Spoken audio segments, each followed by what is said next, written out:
Selamat siang semuanya mahasiswa kelas SI 7A di mata kuliah Audit Sistem Informasi. Kali ini kita masuk di pertemuan 10 yang seharusnya adalah Anda melanjutkan presentasi bagi yang belum sempat presentasi pada pertemuan 9 yang lalu, kemudian dilanjutkan dengan saya menyampaikan materi hari ini, tetapi saya ubah sedikit, saya duluan yang masuk materi, kemudian nanti Anda yang presentasi karena materi kita juga sedikit ya hari ini. Nah, adapun materi pertemuan 10 ini yaitu mengintegrasikan ITIL dengan COVID 5 untuk mengoptimalkan proses TI dan pengiriman layanan. Nah, jadi apa sih ITIL? Kalau nggak salah minggu lalu sudah dibahas nggak ya? Kelompok ITIL sudah muncul nggak minggu lalu? Halo? Belum. Jadi itu kelompok siapa tuh yang ITIL?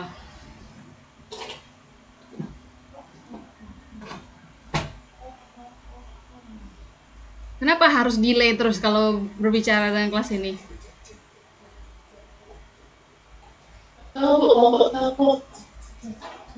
Oke, saya lihat dulu ya sebentar.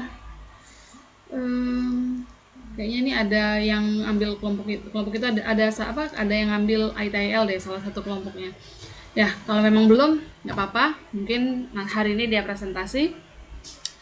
Nah, kita lihat agenda kita hari ini yaitu mengenai ISACA. Jadi sebenarnya materi ini disampaikan oleh orang dari ini ya nih, jadi konferensi gitu, konferensi namanya Conference Michaelis Semiotakis ISACA Athens Chapter. Jadi ada ISACA bab Athens ya, karena diselenggarakan di Athena ya, Athens, Greece 19 April 2013. Jadi sudah lama materi ini disampaikan di dalam konferensi ini ya, yaitu 6 ITSMF Southeast Europe.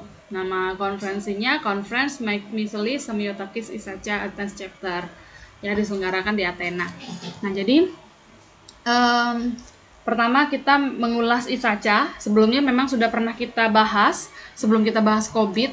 Kemudian waktu awal-awal ya, waktu itu yang mengeluarkan sertifikat auditor ya, yaitu CISA yang dia keluarkan salah satunya. Kemudian ada Setting the Scene IT Challenge, kemudian COVID dan ITIL Overview, kemudian mengintegrasikan COVID 5 dan ITIL, kemudian kesimpulannya.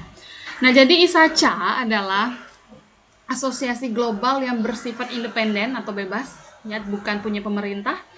Jadi dia adalah asosiasi yang independen dan dia sudah mendunia dan dia nirlaba. Artinya tidak dalam proses bisnisnya tidak mencari keuntungan. Menyediakan pengetahuan terkemuka, menyediakan sertifikasi dan berupa komunitas juga, berupa advokasi juga memberikan layanan pendidikan tentang jaminan sistem informasi, pengendalian dan keamanan sistem informasi, tata kelola perusahaan TI, dan terkait risiko dan kepatuhan TI. Nah, ISACA itu dimulai pada tahun 1967 didirikan ya. Kemudian sudah ada sertifikasi CISA yang dia keluarkan dalam 35 tahun terakhir, itu ada 100.000 auditor yang sudah diberikannya sertifikat CISA dan memenangkan berbagai penghargaan, salah satunya ini. Nah, itu sekilas tentang ISACA. Kemudian ada yang namanya ISACA Athens Chapter. Jadi chapter ini dipresentasikan di Athena, saya bilang tadi. Ini didirikan pada tahun 1994. Pada tahun 2013 waktu dipresentasikan sudah ada membernya 410. Kemudian sertifikatnya sama ya, CISA 198, kemudian CISM 80, CRISC 53 sertifikat yang dia keluarkan, kemudian CGIT 27, totalnya 410 member tadi ya, dengan ada beberapa sertifikat yang dia keluarkan. Kemudian ini beberapa asosiasi yang terlibat dengan ISACA Chapter Athens itu.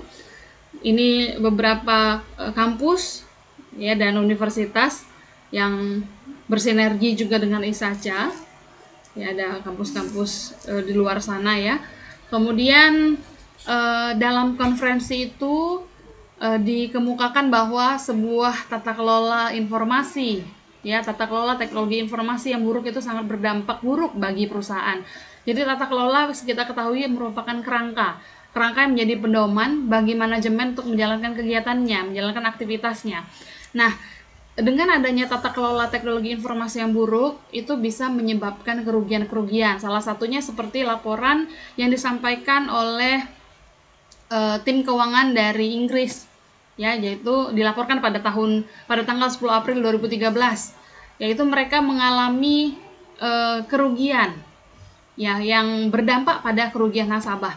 Jadi dilaporkan bahwa ada kegagalan TI di Royal Bank of Scotland yang juga mempengaruhi pelanggan di NatWest dan Ulster Bank pada bulan Juni dan Juli 2012, yang dikarenakan, ya, masalahnya adalah kesalahan dalam penjadwalan proses batch. Ada nama batch, file batch-nya adalah file CMA7, yang akhirnya menyebabkan adanya pembekuan dari 12 juta akun pelanggan, yang akhirnya membuat pelanggan tidak bisa mengakses akunnya selama seminggu, ya. Kemudian si pihak RBS-nya harus memperbarui semua saldo akun, ya, terpaksa harus mengupdate-nya. Waktu update itu diperlukan 1 minggu. Nah, selama 1 minggu itu pula si pelanggan tidak bisa mengakses akunnya, tidak bisa transaksi, tidak bisa lihat saldo, tidak bisa transfer dan lain-lain. Nah, akhirnya ada permintaan maaf, ya.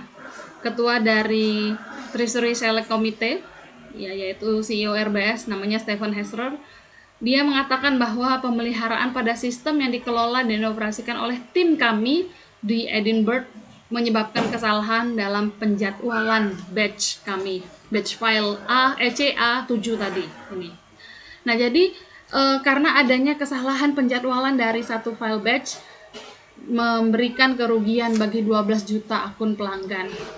Nah, itu tentunya sangat mempengaruhi nilai perusahaan mereka, ya, pasti mereka mengalami kerugian. Nah, itu salah satu dampak dari tata kelola TI yang buruk. Seandainya mereka memiliki penjadwalan yang baik terhadap terhadap pemeliharaan sistemnya, ya, penjadwalan backupnya, ya, jadi itu mungkin tidak akan terjadi. Tetapi karena tidak ada tata kelola yang baik, maka terjadilah kayak gini.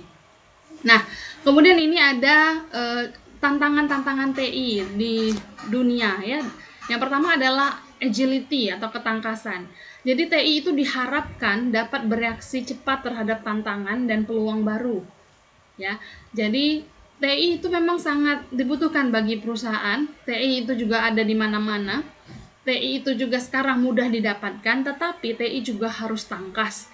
Ya, bukan cuma sekedar ada TI, tetapi juga TI tersebut dapat bereaksi cepat terhadap tantangan, terhadap peluang.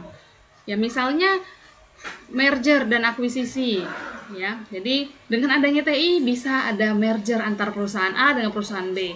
Kemudian akuisisi juga, ya, akuisisi dilakukan karena adanya dampak dari TI. Akuisisi menjadikan perusahaan lain menjadi miliknya, gitu, ya, mengakuisisi.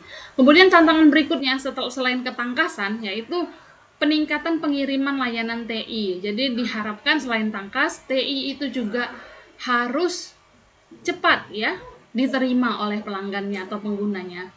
Kemudian kebocoran data juga menjadi masalah di dalam TI, itu juga tantangannya, challenge-nya, masalahnya, ya. Jadi ada hal yang perlu diperbaiki dalam hal penggunaan teknologi informasi terkait kebocoran data, karena kebocoran data dapat memberikan kerugian bagi organisasi. Kemudian adanya cloud computing saat ini sudah marak, ya. Nah, balik lagi itu juga ke kebocoran data, karena datanya disimpan di cloud akan semakin mudah untuk dicuri oleh orang yang tidak bertanggung jawab, ya. Jadi harus ditetapkan standar keamanan yang mumpuni untuk melindungi data yang ada. Kemudian kepatuhan, ya, jadi IT harus patuh terhadap kerangka aturan dan kerangka hukum. Kemudian adanya pelanggaran keamanan dan pelanggaran privasi yang diakibatkan oleh TI juga menjadi tantangan. Ya, jadi IT itu tidak boleh melanggar hukum. Ya, tidak boleh melanggar privasi orang, tidak boleh melanggar keamanan-keamanan. Kemudian diharapkan juga TI itu semurah-murahnya. Ya, jadi diminimasi. Ya, jadi TI sekeren apapun orang tetap berharap, manajemen tetap berharap harganya murah, tetapi untung yang didapatkan oleh karena penerapan TI itu harusnya maksimal. Dan jadi itu tantangan juga, gimana nih cara membuat TI yang keren, yang bisa tangkas, yang bisa memberikan tingkat layanan yang baik, yang juga bisa mengatasi masalah kebocoran data, yang aman, yang patuh terhadap kerangka-kerangka aturan dan hukum, yang tidak melanggar privasi, tetapi dia juga hemat biaya, ya, dan memaksimalkan keuntungan dalam bisnis. Nah, kemudian keseimbangan investasi. Jadi nggak mungkin investasi pada sebuah organisasi itu pada TI semua, tetapi pasti ada investasi di bidang lain. Nah, jadi harus ada keseimbangan. Kemudian yang terutama yang kita bahas selalu di dalam tata kelola sejak mata kuliah ini Anda ambil kemarin di pertemuan 1, yaitu keselarasan antara TI dengan strategi bisnis. Ya, makanya kita melakukan mapping, ya, atau melakukan pemetaan. Ya, pemetaan yang kita lakukan itu untuk mengetahui keselarasan. Ya, apakah sudah selaras antara tujuan organisasi dengan tujuan TI-nya si organisasi. Nah, kemudian COVID-5 udah kita bahas 3 minggu yang lalu kalau nggak salah, adalah kerangka kerja komprehensif yang membantu perusahaan mencapai tujuan dan memberikan nilai melalui tata kelola dan pengelolaan TI perusahaan yang efektif. COVID-5 membantu perusahaan untuk menciptakan nilai optimal TI dengan menjaga keseimbangan antara menyadari manfaat dan mengoptimalkan tingkat risiko dan penggunaan sumber daya. Nah, sedangkan ITIL, dia juga kerangka kerja. Ya, sama-sama kerangka kerja. Merupakan kerangka kerja praktik terbaik yang konsisten dan koheren untuk Information Technology Service Management atau ITSM dan proses-proses yang terkait yang mempromosikan pendekatan kualitas untuk mencapai efektivitas dan efisiensi bisnis dalam penggunaan sistem informasi. Jadi sama-sama kerangka kerja. Ya, satunya untuk mengembangkan tata kelola, memberikan panduan terhadap pembuatan tata kelola yang baik dan optimal, sedangkan yang satunya adalah mengenai ITSM atau IT Service Management, ke arah manajemen. Jadi satunya manajemen, satunya tata kelola. Yang kita sudah tahu semua perbedaannya, ya, udah dibahas waktu beberapa minggu yang lalu juga. Nah, ini COVID-5, ini juga sudah ada di slide sebelum-sebelumnya dan video-video sebelumnya. Ada 5 enabler. Ini juga di soal UTS, saya lupa nih kelas Anda atau kelas B. Ada 5 prinsip COVID-5, yaitu memungkinkan perusahaan untuk membangun tata kelola yang efektif dan kerangka kerja manajemen berdasarkan 7 enabler holistik yang mengoptimalkan investasi informasi dan teknologi serta meminimalkan risiko terkait TI. Nah, jadi yang pertama adalah menemukan kebutuhan dari stakeholder. Yang kedua adalah covering the enterprise end-to-end, covering, ya, mengetahui perusahaannya dari ujung ke ujung. Kemudian applying a single interactive framework, mengaplikasikan kerangka kerja, ya, kerangka kerja yang terintegrasi. Kemudian enabling a holistic approach, memungkinkan pendekatan yang holistik. Kemudian memisahkan antara tata kelola dengan manajemen. Nah, itu 5 prinsipnya. Sedangkan ada 7 enablernya. 7 enablernya adalah yang pertama peraturan-peraturan, ya, peraturan-peraturan, prinsip-prinsip, polisi dan kerangka kerja, kemudian proses, kemudian struktur organisasi, kemudian budaya, etika dan behavior, kemudian informasi, kemudian layanan, infrastruktur dan aplikasinya, kemudian people, orang, ya, skill atau kemampuannya, skillnya dan kompetensi dari SDM yang dimiliki. Nah, jadi itu prinsip-prinsipnya si COVID. Nah, ini prinsipnya ada 5. Enablernya atau yang memungkinkan prinsip itu bisa terjadi adalah yang 7 ini. Nah, kemudian di COVID itu ada beberapa domain. Ya, yang pertama EDM. Ini Anda sudah mengerjakannya. Seharusnya sudah, memang saya bilang tidak jadi nilai tugas, tetapi akan Anda gunakan ketika Anda UAS nanti. Seharusnya sudah Anda translate. Ya, ini EDM, Evaluate, Direct, and Monitor. EDM ini ada 5 proses TI. Ya, di dalam EDM ada 5 proses TI. Kemudian domain berikutnya adalah APO, Align, Plan, and Organize. Di dalam APO ada 13 proses TI.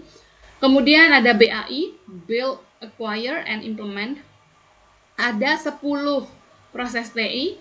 Kemudian ada domain DSS atau Deliver, Service, and Support.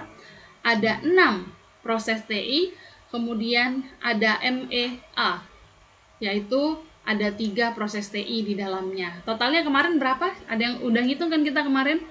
Ada berapa proses TI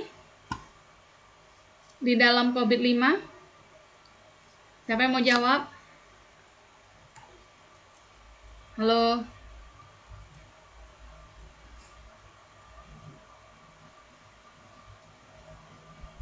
Ada berapa?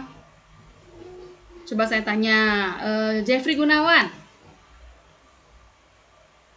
Ada berapa? Ya. Ada berapa proses TI-nya di dalam COVID 5? Ada ini proses TI. Ada berapa? Ada 5 ya? 5 itu domain. Prosesnya ada berapa? Proses TI-nya agak ini sih kalau bentar aku. Coba kita hitung ya, Ini 5 ya. 5 ditambah 13, 18, 18 ditambah 10, 28, 28 ditambah 6. Berapa? 34. 34 ditambah 3. Berapa? 30? 37. Ada berapa, Jeffrey? 37 ya? Iya. Aprizal Fahri ada berapa? Proses TI pada COVID 5. Aprizal Fahri? 37. 37 ya. Apa itu namanya 37 itu? Apa namanya? Apa yang 37 Fahri? Ini apa?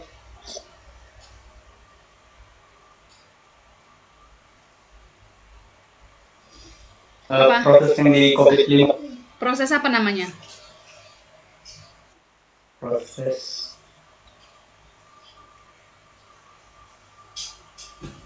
apa? Proses? Itulah kamu melamun semua ya. Proses apa namanya? Rahma, proses apa namanya Rahma?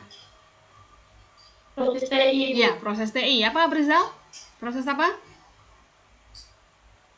Proses TI, Bu. Ya, jadi ada 37 proses TI di dalam COVID 5. Ya, sedangkan domainnya ada 5. Domainnya ada EDM. Ya, diulang-ulang terus ini. EDM, APO, BAI, DSS, dan MEA. Ya, ada 5 domain, ada 37 subdomain atau 37 proses TI. Saya mengulang-ulang kalimat ini terus ya. Antara subdomain dan proses TI itu sama saja ya. Ada 37 totalnya. Nah, sedangkan ITIL inilah kerangka kerjanya ya.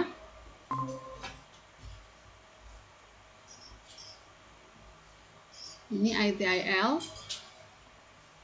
ITIL Service Lifecycle Governance and Operational Element. Nah, jadi di ITIL itu ada service measurement, pengukuran layanan, ada service reporting, pelaporan layanan, ada peningkatan layanan. Nah, kemudian di dalam sini ada kerangka-kerangka yang harus diikuti ya. Dari segi service measurement ada apa gitu kan, dari segi service reporting ada apa saja, dari segi service improvement ada event management, incident management, request fulfillment, problem management, access management, dan operation management. Nah, jadi ada itu ya. Kemudian itu ITIL. Nah, kemudian mappingnya. Nah, kecil sekali ini ya. Ini saya harap Anda PDF yang saya share itu di spon Anda print supaya tahu. Nah, jadi ini kan COVID 5 yang ada EDM, APO, BAI, DSS, dan MEA. Sedangkan ini adalah ITIL, yaitu Service Strategi, Service Design, Service Transition, dan Service Operation. Nah, ini ada CSI. Nah, inilah mappingnya. Kalau di proses EDM 02 yaitu Answer Benefit Delivery, ada di sini nih, di Service Portfolio Management. Ya, ini kecil sekali memang, Anda boleh lihat di PDF saja. Kemudian di EDM 04 itu cocoknya pada yang ini nih, Demand Management. Kalau di EDM 05 cocoknya di Business Relationship Management dan seterusnya. Yang bawah langsung ya. MEA 03 yaitu Monitor, Evaluate, and Assess Compliance with External Requirement itu cocoknya di The 7-Step Improvement Process pada ITIL. Jadi maksudnya adalah hal yang ada pada proses TI di COVID-5 juga ada pada kerangka yang ada pada si ITIL. Jadi, COVID-5 dan ITIL ini bisa seiring sejalan, tidak tabrak-tabrakan. Ya, jadi mereka bisa seiring sejalan dilaksanakan bersama-sama untuk mendukung kegiatan tata kelola dan manajemen TI di organisasi, itu maksudnya ya. Nah, itu mappingnya bisa dibaca-baca. Nah, COVID-5 dan ITIL itu dapat dikombinasikan ya, karena sama-sama menyediakan pendekatan terintegrasi dari atas ke bawah, dari tingkat direksi, dari tingkat strategis ke tingkat operasional, untuk tata kelola TI dan manajemen layanan dari perspektif bisnis. Jadi sama-sama melihat TI itu dari sudut pandang bisnis. Bagaimana TI itu dipandang sebagai investasi yang sama nilainya dengan investasi lain dan memberikan keuntungan. Nah, jadi sama-sama memandang, jadi ITIL dan COVID ini sama-sama melihat tata kelola TI dan manajemen layanan itu dari segi sudut pandangnya bisnis. Nah, ketika digunakan bersama-sama, kekuatan kedua pendekatan dari ITIL dan COVID ini semakin kuat, yang memungkinkan lebih besar dukungan dan arahan dari manajemen dan penggunaan sumber daya implementasi yang lebih hemat biaya. Jadi kalau sama-sama digunakan, yang satunya ngurusin tata kelola, yang satunya ngurusin manajemen layanan, akan semakin memungkinkan manajemen untuk mengelola TI-nya dan mengarahkan kepada implementasi TI yang lebih hemat. Oke, itu kesimpulannya. Sampai di sini ada pertanyaan? Jadi ini ya. Sebenarnya ini pemetaannya ini, mappingnya ini adalah yang harus Anda cek. Karena ini nggak mungkin saya cuman membaca aja kayak gini. Silahkan Anda baca-baca di dari PDF yang saya share di Spon. Kemudian Anda bisa highlight, kemudian Anda bisa translate ke bahasa Indonesia supaya lebih memudahkan Anda. Oke, sampai di sini ada pertanyaan? Kalau tidak ada, silahkan disiapkan presentasi dari kelompok yang berikutnya yang akan presentasi. Kemarin kan sudah ada 3 kelompok. Nah, sekarang kelompok selanjutnya silakan. Kelompok siapa? Fareza ya? Iya, Bu. Oke, silakan ya. Nanti silakan share screen dan dimulai. Kalau sudah siap, kasih tahu saya. Ini saya matikan mic saya matikan kamera saya juga. Oke, silakan disiapkan. Kami harus lihat presentasi Anda muncul di sini, baru boleh presentasi.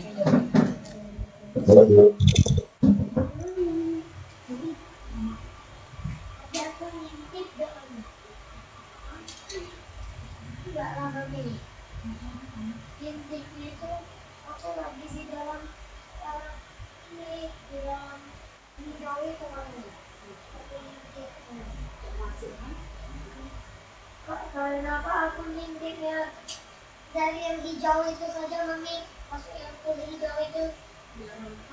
Biar Mami apa? Cantik. Biar gak ada aku.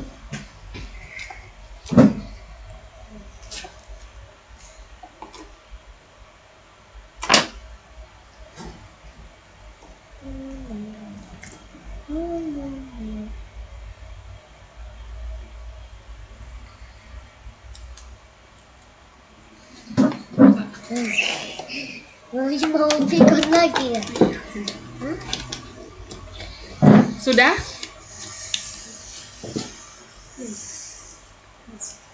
Mami, Covid kan ya? Ya, mau dengerin mahasiswa Mami. Mami, aku di sini ya. Ya, di sini tidak apa-apa. Udah, oke aku malu.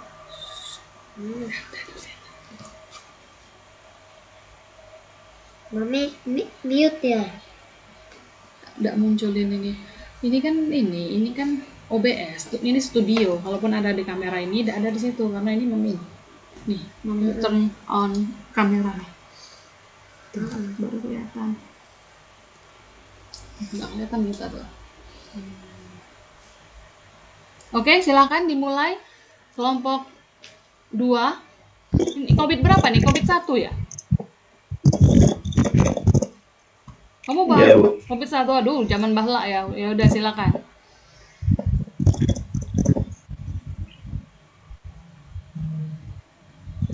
Oke, baiklah. Selamat siang. Assalamualaikum warahmatullahi wabarakatuh. Selamat siang dan sore, Ibu dan teman-teman. Ya. Hari ini kami akan mempresentasikan tentang COVID-1 yang beranggotakan Stefanus Janu Adi Nugroho dan Eko Saputra Prima, ada Vicky Felani dan Farida Helena. Untuk latar belakangnya, COVID atau Control Objective for Information and Related Technology adalah kerangka kerja tata kelola IT dan kumpulan perangkat yang mendukung dan memungkinkan para manajer untuk menjembatani jarak atau GAP yang ada antara para manajer untuk yang ada antara kebutuhan yang dikendalikan atau kontrol rekrutmen, masalah teknis dan risiko bisnis untuk mempermudah perkembangan peraturan yang jelas, clear policy dan praktik baik untuk mengendalikan IT dalam organisasi. COVID menekankan keputusan terhadap peraturan, membantu organisasi untuk meningkatkan nilai yang ingin dicapai dengan penggunaan IT, terus memungkinkan untuk menyelaraskan dan menyederhanakan penerapan dari kerangka COVID. Adapun prinsip COVID yang pertama sebagai standar dalam melakukan tata kelola teknologi informasi perusahaan. Yang kedua, memastikan pendekatan skala keseluruhan terhadap manajemen dan bisnis.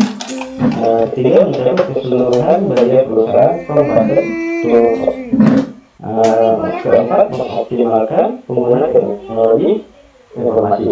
Lalu ada pun yang kelima, mempertemukan kebutuhan setiap stakeholder yang akan menjadi tata kelola yang terintegrasi. Ketujuh, meningkatkan kontrol untuk tata kelola teknologi informasi yang dapat sebagai standarisasi dalam melakukan audit teknologi informasi. Tujuan dari framework COVID yaitu memastikan tercapainya keseluruhan perusahaan dengan teknologi informasi. Yang kedua, meningkatkan keefektifan dalam pengelola perusahaan dengan teknologi informasi. Yang ketiga, menjaga risiko keamanan agar tetap pada risiko keamanan rendah. Yang keempat, memastikan keberlanjutan perusahaan dengan teknologi informasi. Dan yang kelima, mengikuti perkembangan terbaru dari tata kelola teknologi informasi. Yang selanjutnya akan dijelaskan oleh Stefanus Janu.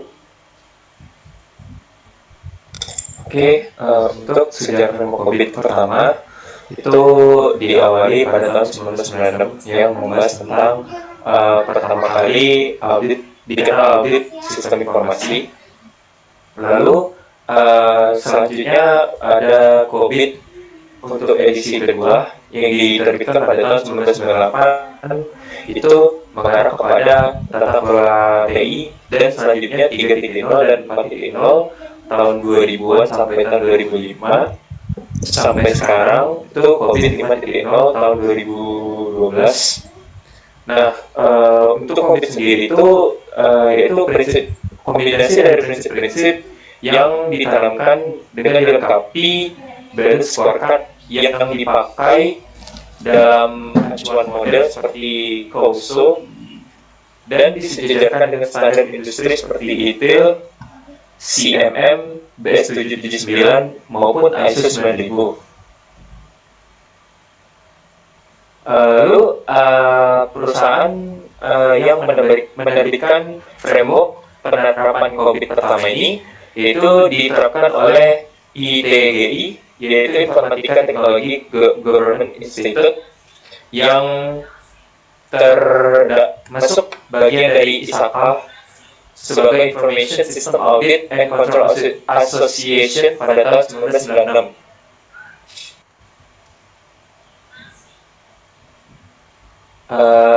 Prinsip framework COVID yang pertama itu ada meeting stakeholder need, yakni mempertemukan keinginan dan kebutuhan stakeholder.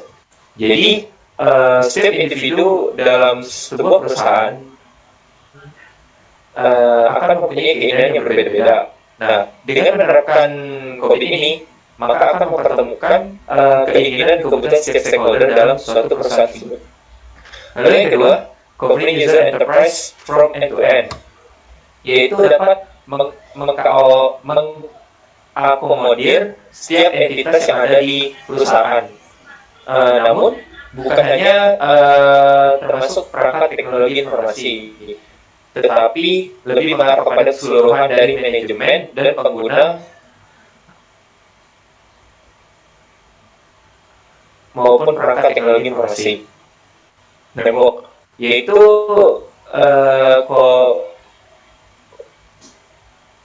framework COVID ini dapat diintegrasikan atau dihubungkan dengan yang lain, seperti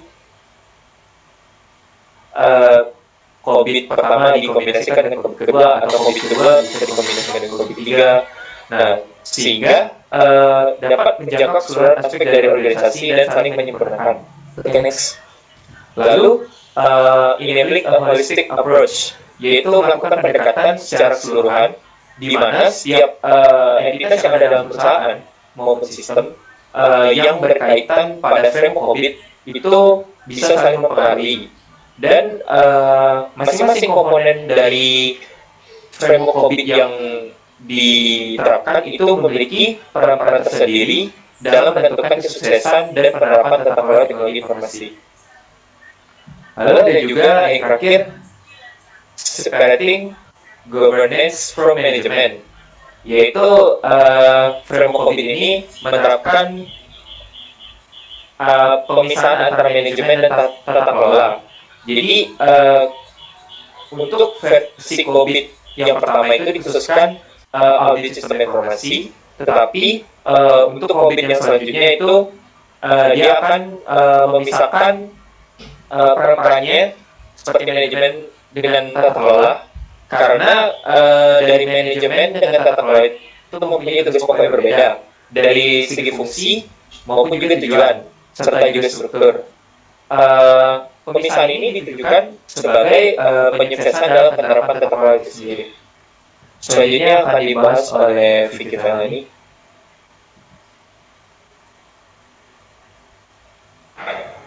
Standar framework COVID. Yang pertama, kontrol objektif terdiri dari 4 tujuan pengendalian tingkat tinggi dan terdiri dari 4 domain. Yang pertama, perencanaan dan organisasi. Yang kedua, akuisisi dan implementasi. Yang ketiga, pengiriman dan dukungan. Dan keempat, pemantauan. Selanjutnya, audit wet lines berisi sebanyak 318 tujuan pengendalian yang bersifat rinci untuk membantu para auditor dalam memberikan manajemen asuransi dan saran perbaikan. Yang ketiga, manajemen wet lines berisi arahan baik secara umum ataupun spesifik mengenai apa saja yang dilakukan agar dapat menjawab pertanyaan-pertanyaan yang ada.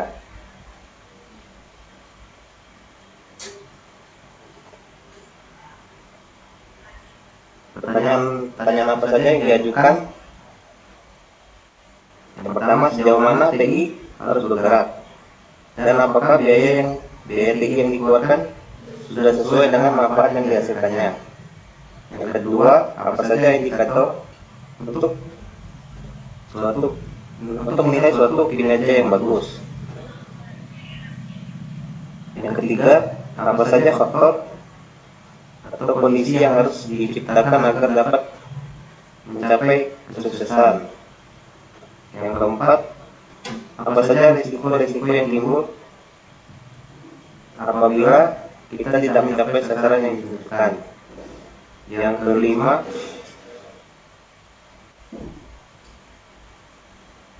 bagaimana perusahaan lainnya apa yang mereka lakukan. Yang terakhir, bagaimana Anda mengukur keberhasilan dan membandingkannya. Next. Standar framework COBIT. Yang pertama, maturity model untuk memetakan status maturity proses TI dalam skala 0 sampai dibandingkan dengan kelas yang ada di industri dan juga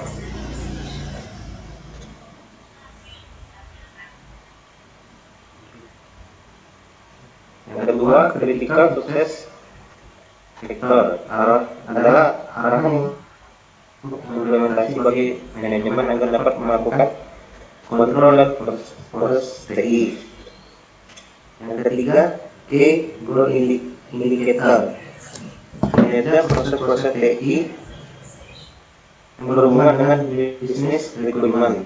Yang keempat, performance indicator kinerja proses-proses TI yang sehubungan dengan proses growth. Kelebihan COBIT,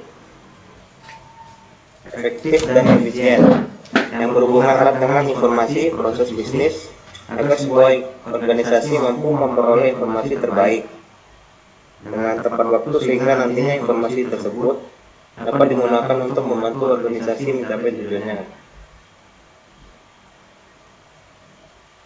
Yang kedua, berhubungan dengan informasi yang relevan dan berhubungan dengan proses bisnis. Yang ketiga, rahasia. Yang keempat, proteksi terhadap informasi yang sensitif dari akses yang tidak bertanggung jawab. Yang kelima, integritas, dan terakhir berhubungan dengan ketepatan dan kelengkapan dari sebuah informasi. Dan akan dilanjutkan oleh Pak Selena. Saya akan menjelaskan kekurangan COBIT. COBIT hanya memberikan panduan kendali dan tidak memberikan panduan implementasi operasional. Dalam memenuhi kebutuhan COBIT ini, dalam lingkungan operasional, maka perlu diadopsi berbagai framework tata kelola operasional seperti ITIL yang merupakan sebuah kerangka pengelolaan layanan TI yang terbagi ke dalam proses dan fungsi. Yang kedua, COBIT hanya berfokus pada kendali dan pengukuran. Yang ketiga, COBIT kurang dalam memberikan panduan keamanan, namun memberikan wawasan umum atas proses TI pada organisasi daripada ITL misalnya. Next. Selanjutnya saya akan menjelaskan kriteria informasi berdasarkan COBIT. Yang pertama adalah effectiveness atau efektivitas, yang dimana informasi yang diperoleh harus relevan dan berkaitan dengan proses bisnis, konsisten, dapat dipercaya, dan juga tepat waktu. Yang kedua adalah efisiensi, yang dimana penyediaan informasi melalui penggunaan sumber daya yang paling produktif dan ekonomis dan optimal. Confidential atau kerahasiaan berkaitan dengan proteksi pada informasi penting dari pihak-pihak yang tidak memiliki hak otoritas atau tidak berwenang. Yang keempat adalah integrity atau integritas, berkaitan dengan keakuratan dan kelengkapan data atau informasi dan tingkat validitas yang sesuai dengan ekspektasi dan nilai bisnis. Yang kelima adalah availability atau ketersediaan, fokus terhadap ketersediaan data atau informasi ketika diperlukan dalam proses bisnis, baik sekarang maupun di masa yang akan datang.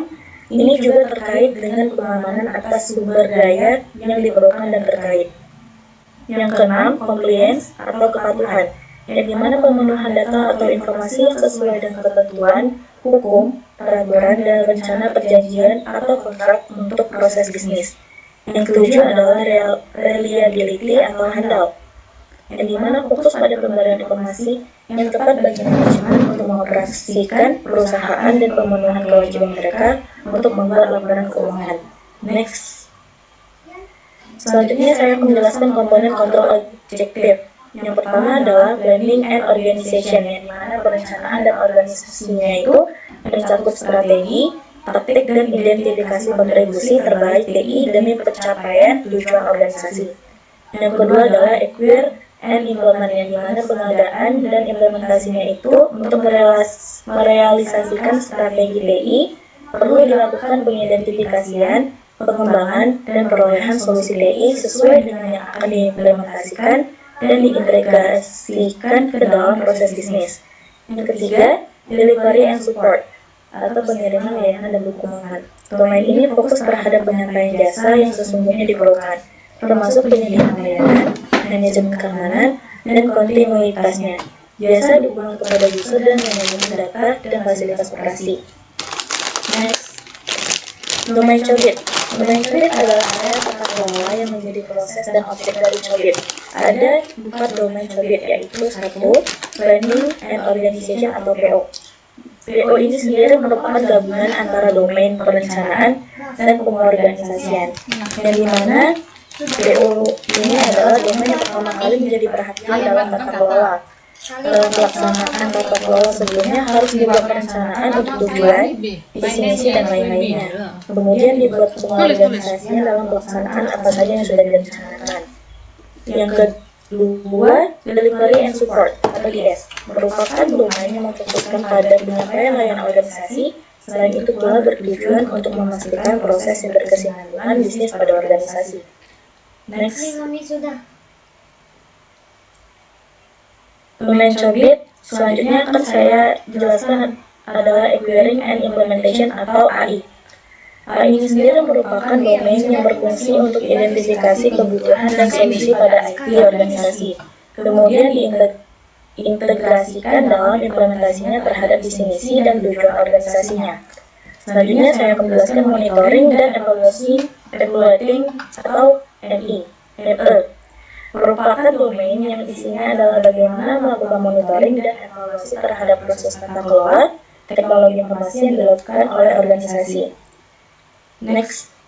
Sekian presentasi dari kami. Terima kasih. Nama saya Gabriel, Mami. Oke, apakah ada pertanyaan dari kelompok lain mengenai COVID 1? Jadi ini adalah cikal bakalnya COVID. Kita sudah pelajari COVID 5. Ya, sedangkan COVID 1 yang dipresentasikan teman kalian ini adalah pertamanya ya, COVID pertama yang ada. Nah, jadi sebelum ada COVID 5 ada COVID 1, COVID 2, COVID 3, COVID 4 dan sampai COVID 5 sampai akhirnya COVID 2019 yang terakhir. Kalau tidak ada pertanyaan langsung saja ke kelompok berikutnya terakhir ya, silakan. Ada? Ada Bu. Silakan. Bertanya. Ya. Mau presentasi ya, Hendro ya? Nanya dulu. Oke, silakan. Nanti kelompok yang belum presentasi siapa nih? Kelompok kami juga belum. Oh, langsung aja kamu presentasi aja dulu. Oke. Oke, silakan ya.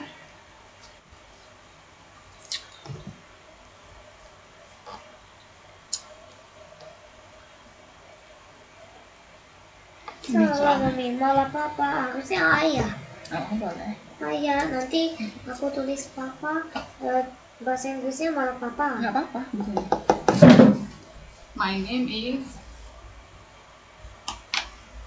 Sudah, Mami. My name is Gabriel.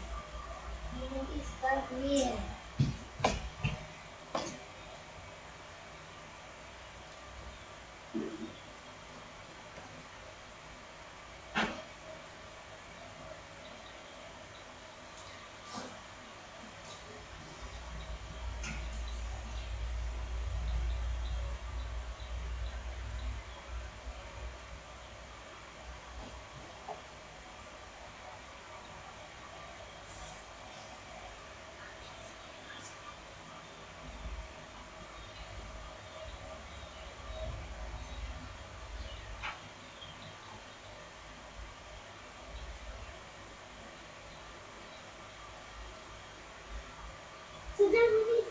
sudah.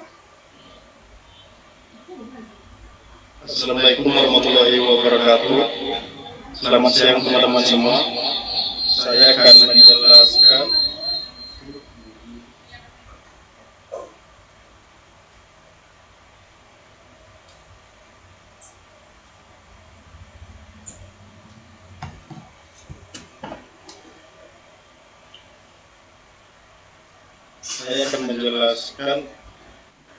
saya dari kelompok 5. Kami akan menjelaskan mengenai ISO 17799. Sebelum kami menjelaskan, kami akan memperkenalkan diri terlebih dahulu. Kami dari kelompok 5. Perkenalkan, nama saya Hendro Rizky, dan ada Aprizal Fahri, Yusri Al-Abral, dan Arkam. Penjelasan yang pertama adalah mengenai latar belakang ISO 17799. ISO 17799 adalah standar internasional yang menyediakan petunjuk dan kontrol untuk mengatur keamanan informasi security management standar. Yang kedua ada tujuan ISO 17799. Yang pertama adalah memberikan rekomendasi manajemen keamanan informasi untuk digunakan oleh mereka yang bertanggung jawab dalam inisiasi, implementasi, atau mengelola keamanan informasi pada organisasinya. ISO 17799 merupakan standar keamanan internasional manajemen yang pertama kali diterapkan.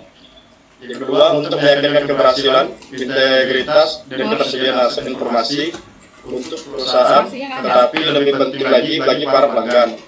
Jaminan dicapai melalui kontrol atau pengendalian bahwa manajemen diciptakan dan dipelihara di dalam organisasi. Untuk menjalankannya, ISO 17799 menggambarkan suatu proses atas penyelesaian dengan menyediakan basis untuk keseluruhan sistem manajemen keamanan informasi. Adapun sejarah ISO 17799. ISO 17799 diterbitkan oleh International Organization for Standardization (ISO) pada tahun 2000. Suatu standar internasional dibuat oleh badan yang terdiri atas wakil dari berbagai organisasi standar nasional.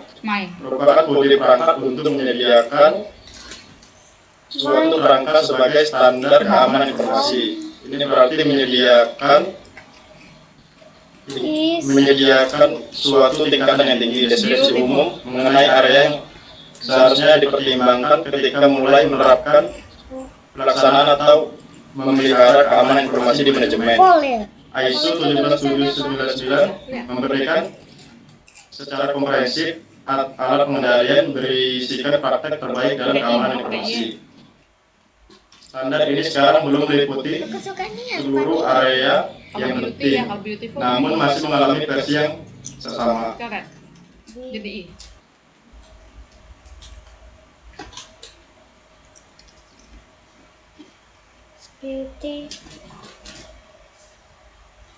beautiful. Sudah. Beautiful.